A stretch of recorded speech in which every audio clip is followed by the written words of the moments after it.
పాకిస్తాన్ ఇబ్బంది చేస్తున్నాడు. ఈ మునీర్గాడు పోయి మాట్లాడుంటాడు, మొన్న డబ్బా తీసుకుపోయి బిచ్చం అడిగిండు కదా, ఇట్లా తీసి రేర్ అర్త్ మినరల్స్ ఉన్నాయి మా పాకిస్తాన్లో అని.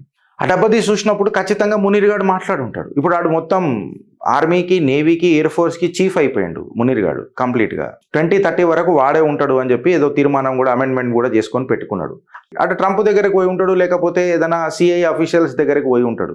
పోయి వీళ్ళు నన్ను దమ్దమ్ చేస్తారు ఆఫ్ఘనిస్తాన్ వాళ్ళు, ఇప్పుడు పాకిస్తాన్లో ఏమవుతుంది, ఇమ్రాన్ ఖాన్ది ఏమవుతుంది అది పక్కకు పెడితే వీళ్ళు నన్ను చాలా ఇబ్బంది పెడుతున్నారు, మా వాళ్ళని అంబ్యూష్ చేసి కొత్త ఏడికాడికి కొడుతున్నారు, గొరిల్లా వార్ఫేర్లో మేము వాళ్ళతో గెలవలేకపోతున్నాము, మీరే గెలవలే నేనేడికని గెలుస్తా, ఇక్కడ నుంచి నేను అక్కడ నుంచి మీరు ఇద్దరం దిగితే సూపర్ ఉంటుంది కదా అని అంటే, నేను పాకిస్తాన్ వాడికి లేదా ప్రపంచ దేశాలకు ఒక చిన్న మెసేజ్ ఇస్తున్నా. ఏందనంటే, అసలు ఆఫ్ఘనిస్తాన్ని పెంచి పోషించిందే ఈ అమెరికా, అల్ ఖైదాని పెంచి పోషించిందే ఈ అమెరికా, రష్యాని ఎదుర్కోనికే అల్ ఖైదాని పెంచి పోషించిందే ఈ అమెరికా. జైసా కర్నా వైసా భర్నా అని అంటారు.